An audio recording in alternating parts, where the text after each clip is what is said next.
시편 기자는 하나님께 가까이 함이 내게 복이라고 했습니다. 그렇습니다.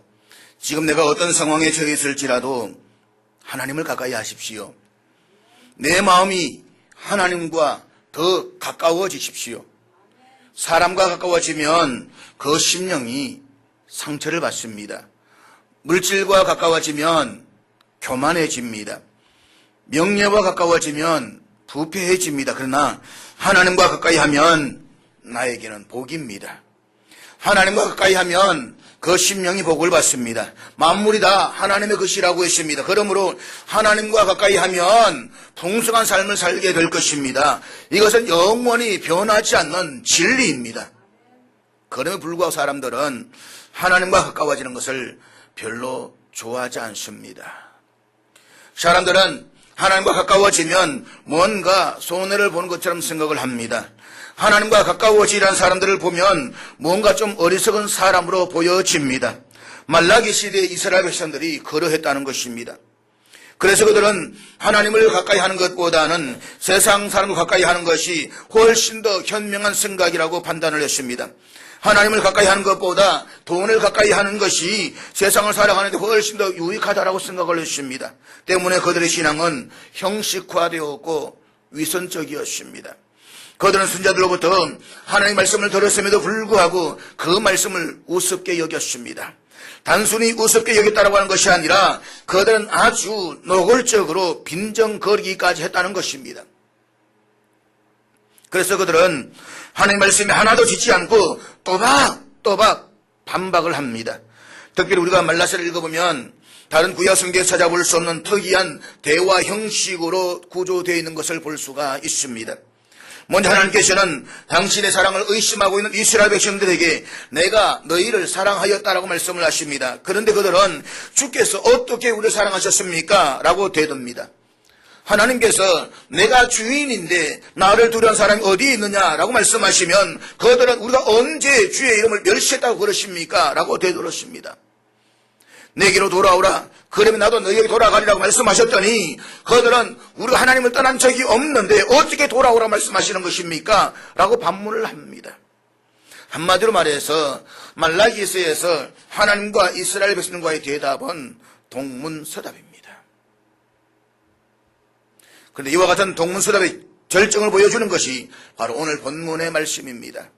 오늘 본문은 하나님과 이스라엘 백성들과의 마지막 논쟁으로 6번째 논쟁입니다. 그런데 이스라엘 백성들과의 이 마지막 논쟁의 주제는 그들로 하여금 하나님의 언약에 신실할 것을 요청하시는 하나님의 메시지입니다. 그리고 그때가 되면 마지막 날이 되면 의인과 악인을 분별할 것이라고 말씀을 하십니다. 그때에 내가 너희를 분별할 것이다. 사실 말라기 시대에 이스라엘 공동체에서 가장 문제가 되는 부류의 사람들은 자칭 의로운 회의론자들이었습니다. 그들은 하나님을 전혀 믿지 않는 사람들이 아닙니다. 그들은 정한 절기가 되면 성전에 나와서 하나님께 예배를 드립니다. 그렇지만 그들은 현실에서 일어나고 있는 상황들을 바라보면서 공동체 안에 있는 구성원들에게 하나님의 사랑과 정의가 실패했다는 식으로 불평을 했습니다. 한때 자신들이 예물을 드리고 종교적인 요구사항들을 지켜보았지만 실제로 자신들의 손에 어떤 경제적인 유익이 주어지지 않음을 보고서 우리가 아무리 하나님을 섬겨도 별 소용이 없더라고 불평하기 시작을 하는 것입니다. 그런 의미에서는 이들 의로운 회의론자들을 탐욕스러운 회의론자들이라고 부르고 싶습니다. 겉으로는 의로운 척하지만 실상은 자신들의 욕심을 채우기에 혈안이 된 사람들 말입니다. 겉으로는 믿음을 이야기하지만 실상 그 심령에는 전혀 믿음이 없는 사람들 말입니다. 자신들은 전혀 정의롭지 않을 뿐만 아니라 이웃과 형제를 향한 사랑이 전혀 없음에도 불구하고 정의와 사랑을 외치는 사람들 말입니다. 가만히 보십시오. 믿음을 이야기하는 사람치고 제대로 믿음 있는 사람이 과연 얼마나 있을까요?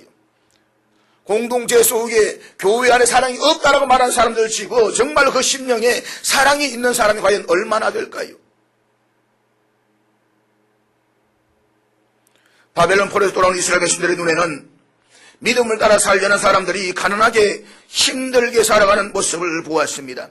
반면에 불의를 행하며 거짓되게 살아가는 전혀 믿음 없는 사람들이 잘 먹고 잘 사는 것을 보았습니다. 저들의 눈에는 악인들이 의인들을 억누르고 승리하는 것이 보였습니다.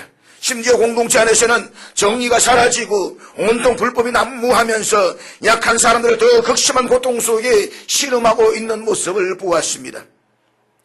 그와 같은 모습들을 바라보면서 그들은 하나님께서 역사 속에 개입하지 않으신 것을 두고 하나님의 사랑과 정의가 실패한 것으로 생각했습니다. 그래서 그들은 하나님을 향해서 공공연히 빈정거리기 시작합니다. 하나님이 언제 우리를 사랑하셨습니까? 정의의 하나님이 어디에 계십니까? 결국 그들은 하나님을 잘 믿어보았자 별 소용이 없다는 생각까지 이르기 시작합니다. 이제 그들은 예배를 소홀히 했고 율법을 무시하기 시작합니다. 하나님을 멀리하면서 세상을 향하기 시작합니다. 그렇다라고 해서 저들이 완전히 하나님을 떠난 것은 아닙니다. 절기가 되면 하나님의 성전에 나와서 꼬박꼬박 예배를 드립니다. 성전에서 선자로부터 전해지는 메시지를 듣기도 합니다. 그렇지만 그 말씀 앞에 전혀 순종하려고 하지 않습니다. 그들의 신실하지 않는 예배와 위선적인 예배로 말미암아서 하나님을 피곤하게 만들었습니다. 그래서 하나님께서는 차라리 누가 저 성전 문을 좀 닫아버렸으면 좋겠다라고까지 말씀하시는 것입니다. 얼마나 하나님이 답답하셨으면, 얼마나 하나님이 괴로우셨으면 하나님이 원하시던 그 예배조차도 막아버리라고, 저 성전 좀 없애버리라고 그 말씀을 하셨겠습니까? 그리고 하나님께서는 말라기 선지자를 통해서 하나님의 사자가 성전에 갑자기 임해서 온 세상을 심판하실 것이라고 선포하십니다. 그런데 이스라엘 백성들은 하나님께서 오셔서 온 세상을 심판하실 것이다, 이 말씀을 들었을 때 처음에는 놀라는 신용을 하게 됐지만, 그러나 시간이 지나면서 빈정거릴 뿐만 아니라 완악한 말로 하나님을 대항하기까지 하는 것입니다. 하나님은 오시지 않는다. 순 거짓말이다. 그것이 오늘 본문 13절 말씀인데 우리 13절 다 같이 읽도록 하겠습니다. 같이 읽습니다. 시작. 일반적으로 사람들이 내뱉는 말은 그 마음의 표현입니다. 사람들은 그 마음에 있는 말을 말로 표현합니다. 때문에 잠언 기자는 대저 그 사람의 생각이 어떠하면 그 위인도 그러하다라고 했습니다. 따라서 지금 이스라엘 백성들이 완악한 말로 나를 대적했다라고 하는 것은 이미 그들의 마음이 완악해졌다는 것입니다. 그래도 한때는 하나님의 말씀을 들었을 때에 가슴에 뭔가 와닿는 것이 있었습니다. 전에는 양심이 살아있어서 죄 짓는 것을 아주 부끄럽게 생각을 했었습니다. 전에는 그리스도인다운 삶을 살지 못했을 때에 죄책감을 느꼈습니다. 그런데 어느 순간부터 내가 기대하고 바라던 어떤 것들이 이루어지지 않음으로 인해서 하나님의 사랑을 의심하기 시작했습니다. 신앙생활을 잘하는 사람들 점점 더 어려워지고 오히려 약삭빠르고 위선적이며 거짓되게 살아가는 사람들이 더 잘되는 모습을 바라보면서 공의의 하나님에 대해서 회의를 품기 시작을 합니다. 그러면서 어느 순간부터인지는 모르지만 내 마음은 돌처럼 굳어지기 시작합니다. 이제는 양심이 아예 돌처럼 굳어져서 더 이상 죄를 숨기려고 하지 않습니다. 전에는 주의를 지키지 않으면 뭔가 하나님께 죄스럽고 부끄러웠지만 이제는 주의를 지키지 않아도 전혀 거리낌이 없습니다. 심지어 하나님께서 한마디 말씀을 지적하시면 오히려 두 눈을 지켜뜨고 10마디 20마디로 되도는 것입니다. 너희가 나를 무시하고도 말로 너를 대적하였다라고 말씀하시니까 그들은 이렇게 말한 것입니다. 우리가 언제 그랬습니까? 정글 한번 대보세요. 사랑하는 여러분, 우리가 하나님을 믿는다고 말하지만 믿음의 사람들에게도 때로는 이해가 되지 않는 현실 앞에서 하나님을 향하여 항변을 할 수가 있습니다. 하박국 선지자처럼 세상의 부조리와 모습을 바라보면서 하나님께 항의할 수가 있습니다. 하나님 이럴 수가 있습니까? 어떻게 믿음의 사람이 더 어려워지는 것이고 저 악한 더 잘 될 수가 있습니까? 도대체 이게 무슨 뜻입니까? 라고 하나님 향해서 부르짖을 수 있는 것입니다. 그러나 여러분, 우리가 하나님께 항의를 함에 있어서 그 전제는 어디까지나 우리의 믿음의 확정과 신앙의 성숙을 위해서여야 된다는 것입니다. 우리가 살아가면서 경험하는 것들을 다 이해할 수는 없습니다. 사회에서 일하는 수많은 사건들을 우리의 유한한 이성으로 다 받아들일 수는 없습니다. 그렇기 때문에 하나님을 향해서 질문도 할 수 있고 때로는 항의를 할 수도 있습니다. 그러나 그것은 어디까지나 우리의 믿음을 위해서이어야만 합니다. 그리고 그 결과는 신실하신 하나님을 향한 우리의 믿음이 더욱더 성숙해져야 된다는 것입니다. 그래서 우리는 어떤 상황에서든지 오직 믿음으로 판단해야만 합니다. 오직 믿음으로 결정해야만 합니다. 오직 믿음으로 살아야 되는 것입니다. 그것이 모순과 부조리 앞에서 하박국 선지자가 얻었던 결론이었습니다. 의인은 그의 믿음으로 말미암아 살리라. 믿음으로 사시기를 바랍니다. 늘 믿음으로 판단하시기를 바랍니다. 믿음으로 바라보시기를 바랍니다.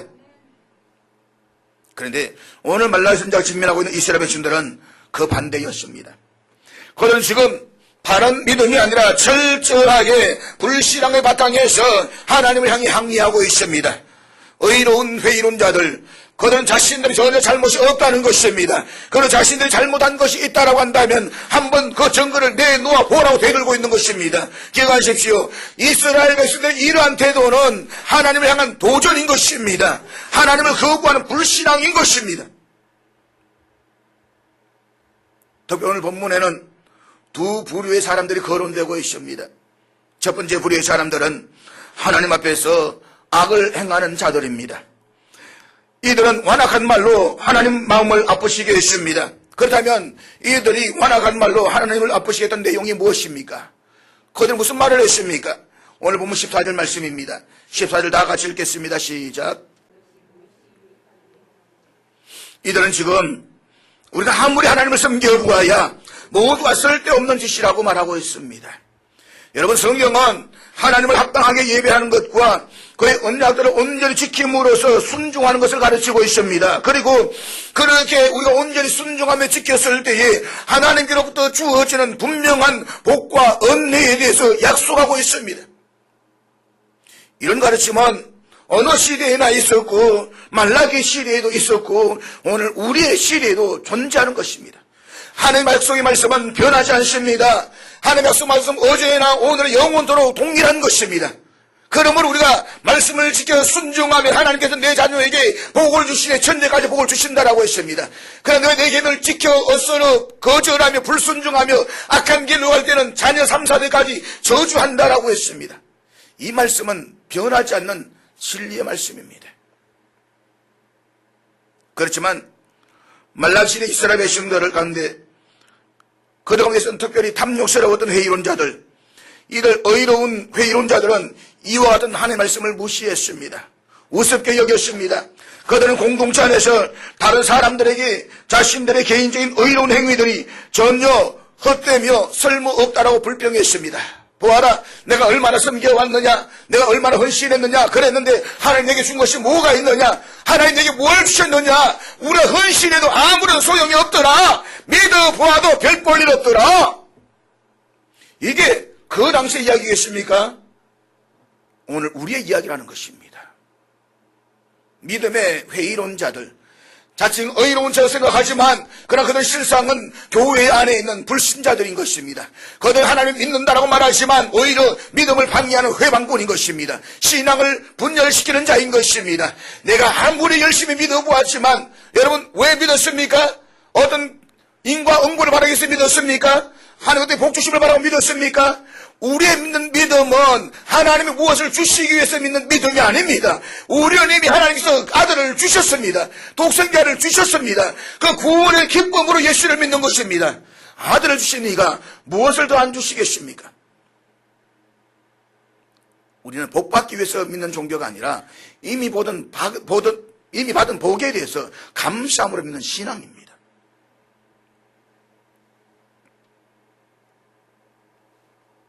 그런데 이들은 전혀 그렇지를 못했습니다.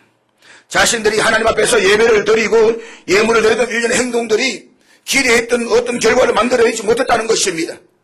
그래서 오늘 본문에서는 의인들의 보상이 전혀 없다는 사실을 지적하면서 하나님 향해 불평하고 있는 것입니다. 우리가 이렇게 믿어보았는데 하나님 무엇을 주셨느냐? 저 애굽 족속은 더 잘되고 이방인들은 더 잘되어져 나가고 하나님 믿지 않는 사람들 더 잘되는데 우리는 이게 뭐냐? 이것이 의로운 회의론자들의 불평이었습니다. 우리가 말라기서를 공부하면서 계속해서 반복되는 것은 당시 이스라엘 백성들의 시대적인 상황입니다.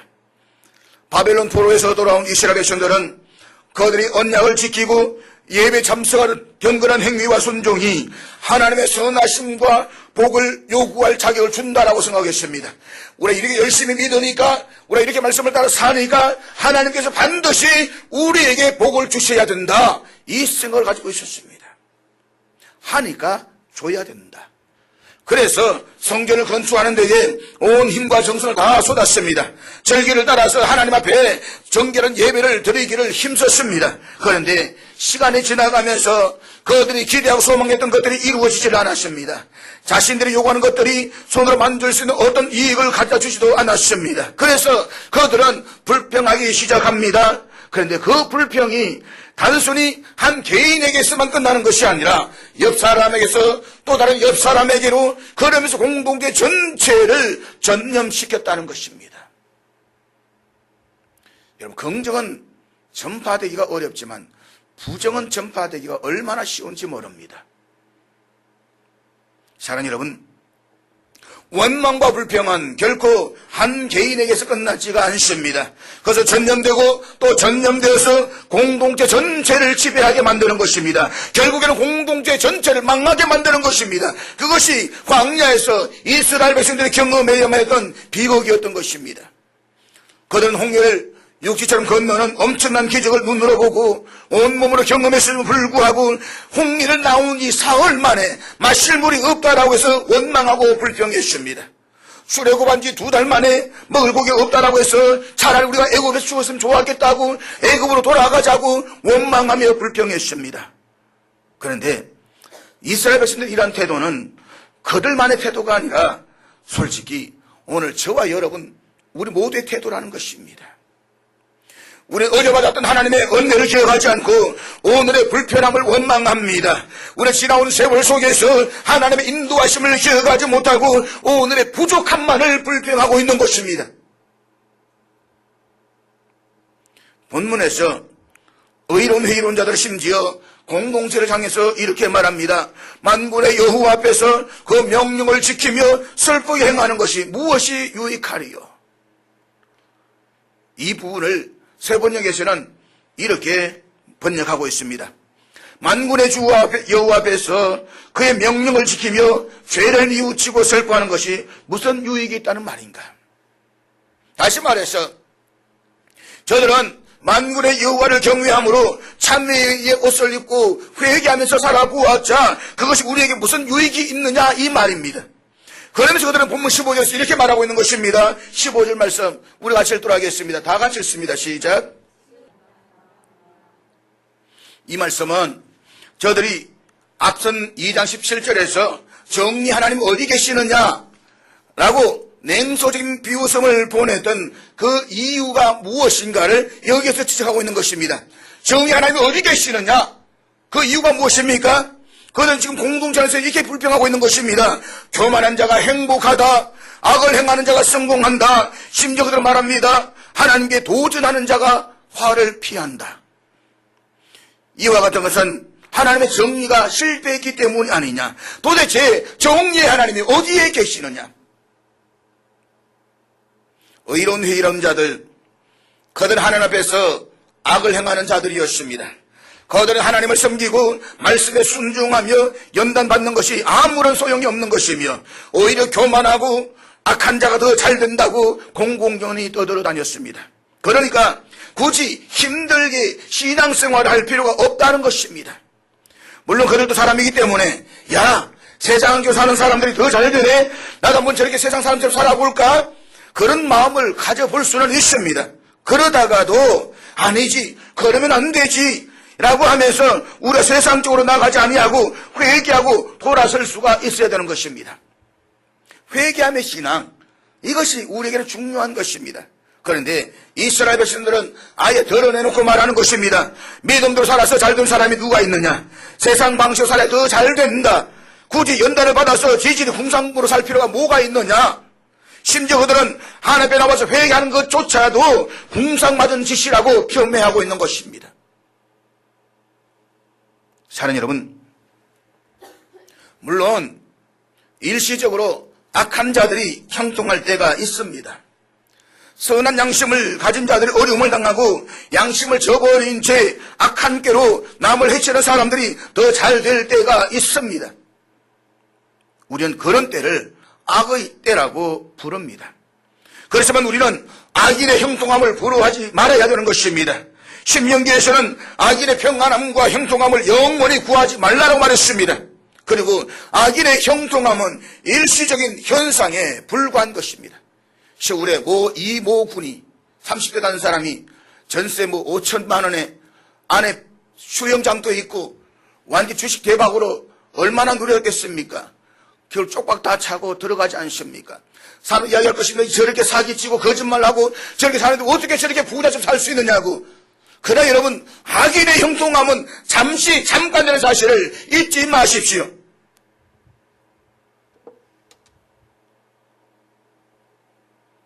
우리 그 결국을 지켜보아야만 합니다. 그리고 반드시 그 결국을 보게 될 것입니다.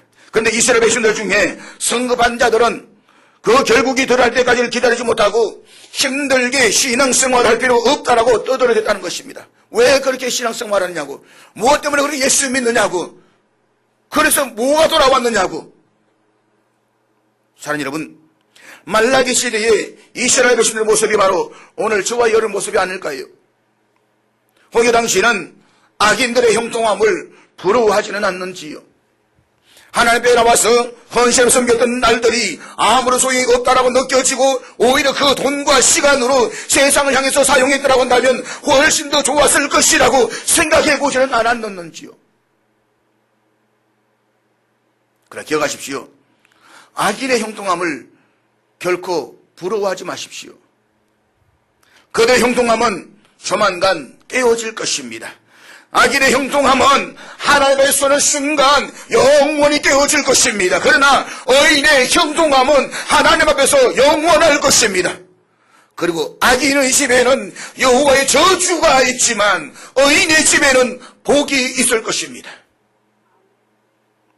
에스겔 선지자는 17장 15절 말씀에서 언약을 깨는 악한 자를 향해서 이렇게 선포합니다.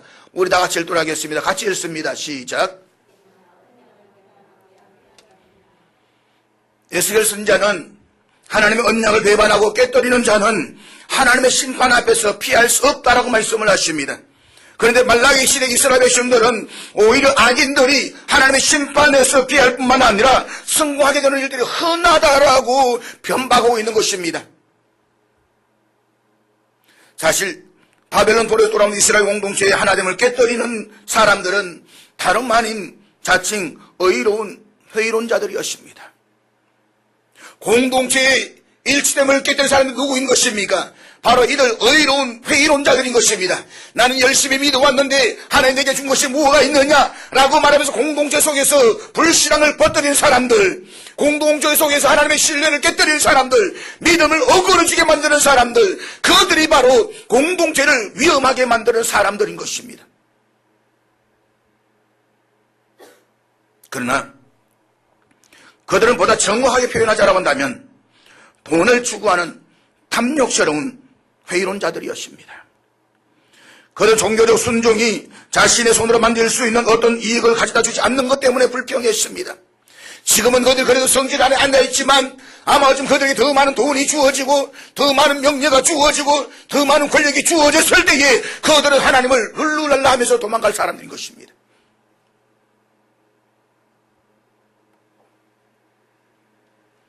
심지어 현실 세계에서 고난과 가난을 겪는 것은 신실한 자들이고 오히려 풍요로움과 부를 누리는 것은 행악자들이라고 이야기했습니다.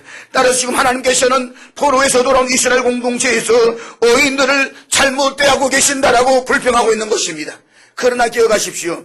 이것은 단순한 불평이 아니라 하나님의 권위에 도전하는 행위였습니다. 출애굽한 이스라엘 백성들이 하나님 향해서 원망하고 불평했던 것은 단순한 불평이나 원망이 아니라 하나님의 권위에 도전하는 행위였습니다. 결국 말라기 시대에 공동체 하나님을 위협하는 자들은 바로 하나님 앞에서 악을 행하는 이들 의로운 회의론자들이었습니다. 이들은 공공연하게 하나님의 이름을 경멸했습니다. 그들은 한때 믿음으로 살았지만 자신의 기대와 욕망이 채워지지 않음으로 인해서 실망해서 냉소주의로 빠진 사람들이었습니다. 오늘 우리들 주위에서도 보면 그와 같은 사람들이 얼마나 많이 있는지 모릅니다. 주님에 대한 사랑 때문에 열심히 말씀을 읽고 기도하면서 선한 일을 시작했습니다. 그런데 기대했던 결과가 좋지 않았을 때에 굳이 내가 그렇게 살 필요가 없다. 아무리 기도해도 안 되는 일은 안 되더라 라고 냉랭한 마음을 갖기 시작하는 것입니다. 믿음으로 살아도 어려움은 계속되고 죄악으로 가득한 세상에서 더 이상 비전조차 보이지 않습니다. 그럴 때에 주님을 완전히 부인해버릴 수는 없지만 냉소주의에 빠져서 믿음을 잃어버리게 되는 것입니다. 사랑하는 여러분, 우리는 천에 하나 만에 하나라도 이런 회의론자들이 되지는 말아야 되는 것입니다. 이런 냉소주의자들이 되지는 말아야 되는 것입니다. 사랑하는 여러분, 우리가 보기에는 힘 있는 자들이 세상을 움직이고 있는 것 같습니다. 그렇지만 결국 그들 위해서 모든 일을 주관하고 계시는 분은 전능하신 하나님이십니다. 우리는 그 하나님을 신뢰해야만 합니다. 그 하나님을 붙잡아야만 합니다. 우리 손으로 힘 있는 자들을 움직일 수는 없습니다. 우리 손으로 저 북한을 무너뜨릴 수는 없는 것입니다. 그러나 우리가 할 수 있는 일이 아무것도 없다라고 해서 매일 술이나 퍼마시고 주저앉아 있으면 그대로 망할 수밖에 없습니다. 아무리 상황이 어려워도 소망을 버리지 말아야만 합니다. 지금은 어쩔 수 없이 하나님의 도움을 받으며 살고 있다라고 해도 스스로 일어서려고 하는 노력을 포기해서는 안 되는 것입니다. 어떤 상황에서도 내 삶이 아무리 절망적이었다라고 할지라도 신앙의 냉소주의와 회의주의에 머물러서는 안 되는 것입니다. 그것은 불신앙입니다. 오늘 본문에 나타난 두 번째 부류는 일과는 정반대의 하나님을 경외하는 사람들입니다. 본문 16절 말씀 같이 읽도록 하겠습니다. 같이 읽습니다. 시작.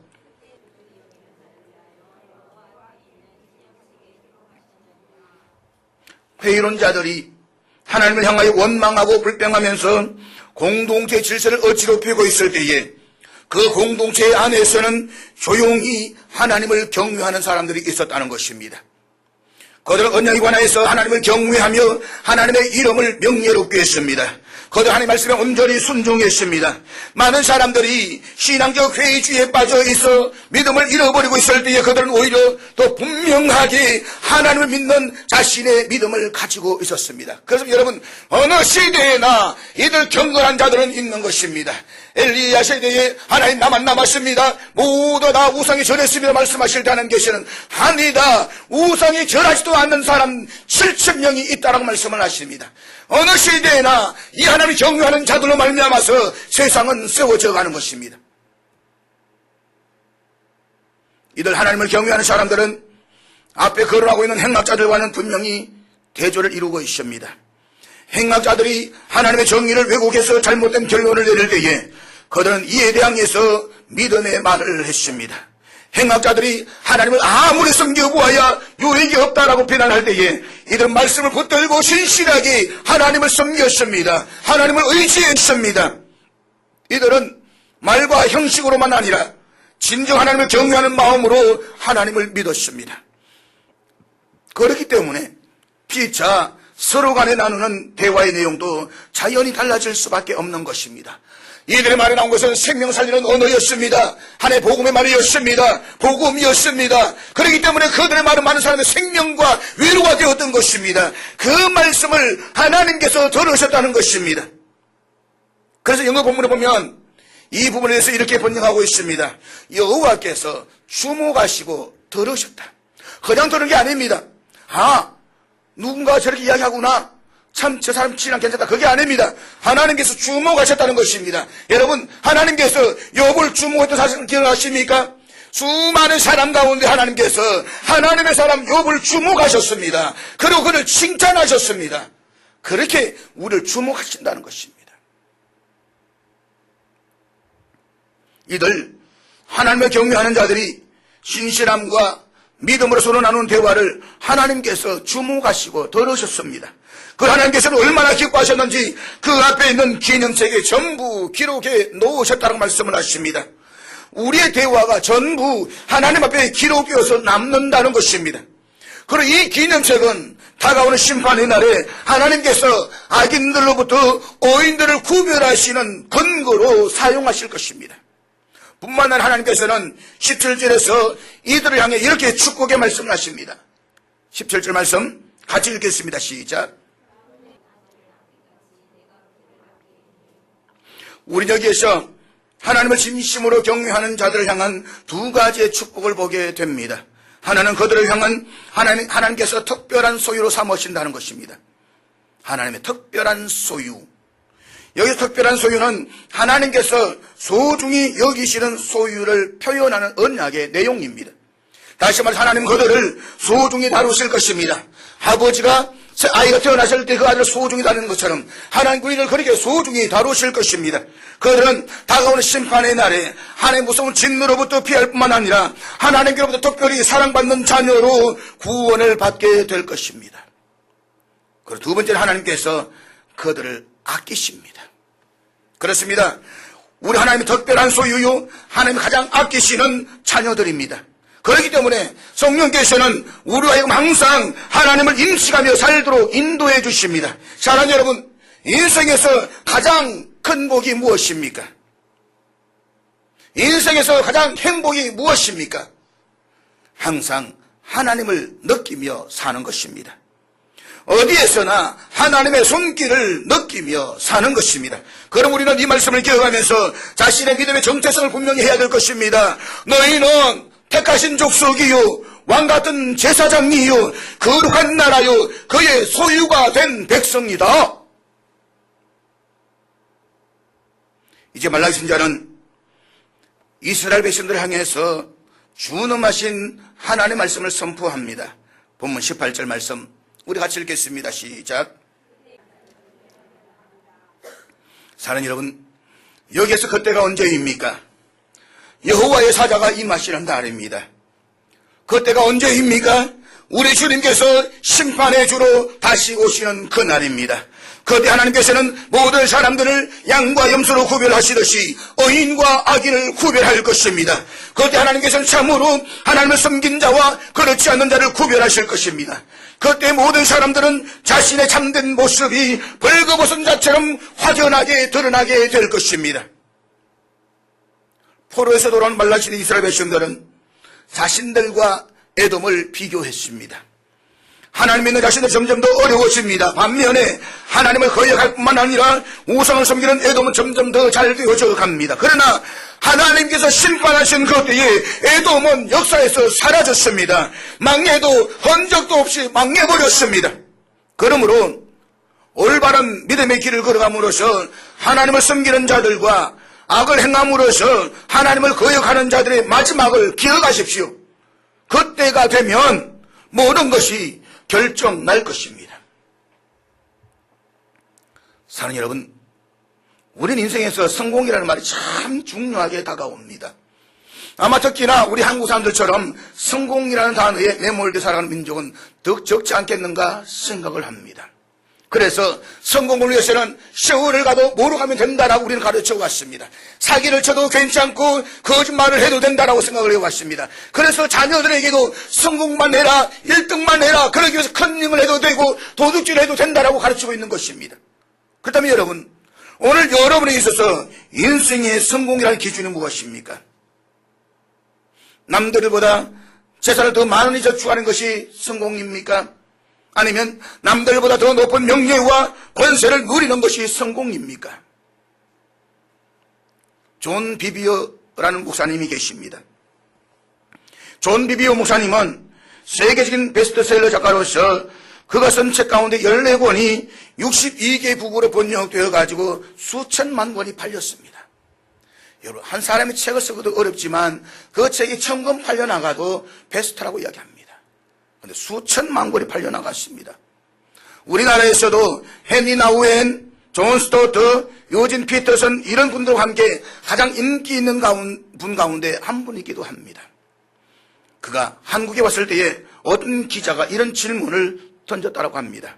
모두가 당신을 보고 성공했다고 말하겠지요. 그렇다면 당신에게 있어서 성공이란 무엇입니까? 그런데 존 비비어 목사님은 이렇게 짧게 대답을 했다고 합니다. 성공은 하나님이 창조하신 그대로 사용되어지는 것입니다. 성공은 하나님이 창조하신 그대로 사용되어지는 것입니다. 그리고는 이렇게 말했습니다. 성공은 하나님이 당신을 위해서 계획하신 그 계획을 이루어 드리는 것입니다. 어떤 일을 하든지 간에 하나님을 기쁘게 해드리는 것입니다. 사랑하는 여러분, 여러분에 있어서 성공은 무엇입니까? 겉으로 드러난 것이 전부는 아닌 것입니다. 인생의 진정한 성공은 하나님께서 나를 위해 계획하신 그 계획을 이루어 드리는 것입니다. 하나님이 기뻐하시는 그 계획을 이루어 드리는 것입니다. 그리고 그 성공은 우리가 주님 앞에 섰을 때에 하나님께서 온전히 판단해 주실 것입니다. 그러므로 악인의 형통함을 부러워하지 마십시오. 내 입술에서 믿음 없는 말을 하지 마십시오. 하나님께서 다 듣고 계십니다. 세상 사람들이 다 믿음 없는 말을 할지라도 당신만은 믿음 있는 말을 하셔야만 합니다. 세상 사람들이 다 하나님의 이름을 경멸해도 하나님의 자녀된 우리들만은 그분의 이름을 명예롭게 해드려야만 합니다. 그리고 하나님께서 나를 위해 계획하신 그 계획을 이루어드리는 삶에 도전하십시오. 사랑하는 여러분, 하나님과 관계를 분명히 했으면 좋겠습니다. 어중중한 관계가 아니라 확실하게 했으면 좋겠습니다. 만약 우리가 이 세상을 떠나갈 때에 하나님과의 관계가 어색하다고 불평하다고 한다면 참으로 그 인생은 불행한 것입니다. 주님 만났는데 주님 반가워요. 쫓아가야 되는데 쫓아가지 못하고 멀쩡하게 있어가지고 주님 얼마나 불쌍하겠습니까? 그러므로 주변에 믿음 없이 하는 사람들 형통함에 속지 마십시오. 그때가 되면 그들 누렸던 형통함은 깨어지고 영원한 고통과 슬픔 속에서 살아야 될 것입니다. 세상 유혹에 속지 말고 믿음으로 하면서 하십시오. 선을 행하되 낙심하지 마십시오. 사람이 무엇으로 심든지 심는 그대로 거둘 것입니다. 그러므로 선을 행하되 낙심하지 마십시오. 우리는 택하신 족속이요 왕같은 제사장들이요 거룩한 나라요 그의 소유가 된 백성들입니다. 우리를 어둠에서 불러내어서 빛 가운데 인도하신 하나님을 찬양하며 사십시오. 잊지 마십시오. 그때에 우리 주님 다시 오시는 그날, 그때에 우리는 다시 주 앞에 서게 될 것입니다. 그리고 의인과 악인을 분별하실 것입니다. 하나님을 섬기는 자와 섬기지 않는 자를 분별하실 것입니다. 그때에 내가 너희를 분별할 것이다. 기도하겠습니다.